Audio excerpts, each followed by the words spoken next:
كتير مننا بيستلم تحليل الدم وبيبقى شايفه طلاسم. في أول حلقة من إزاي تقرأ تحليلك بنفسك هنفك الطلاسم دي سوا. أغلبنا بيفتكر إن الأنيميا معناها إن في رقم واحد بس هو اللي قليل، بس الحقيقة إن الموضوع أكبر وأعمق من كده بكتير.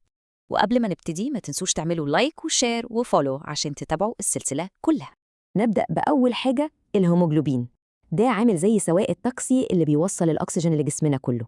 الأرقام دي مش عشوائية خالص، دي بتحدد درجات الأنيميا عند الستات، وكل رقم له قصة. لو الرقم نزل عن 8 ده يعتبر جرس إنذار ولازم تدخل طبيب فوراً. نيجي بقى لجيش الدفاع بتاع الجسم، كرات الدم البيضاء. لو عددها زاد عن الطبيعي يبقى في معركة شغالة جوه ضد عدوى، ولو قلت فده معناه إن المناعة ضعيفة وجاهزيتها للدفاع أقل.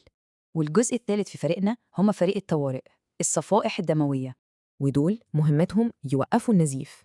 لو عددهم قليل بيزيد خطر السيولة والنزف. طيب بعد كل ده تفتكروا إيه هو أهم رقم لازم نركز عليه؟ المفاجأة إن مفيش رقم واحد أهم، الحقيقة إن كلهم مهمين.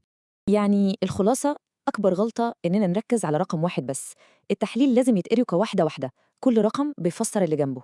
دي كانت بس بداية الحكاية. لو عايزين تعرفوا أكتر اعملوا لايك وشير وتابعونا للحلقة الجاية.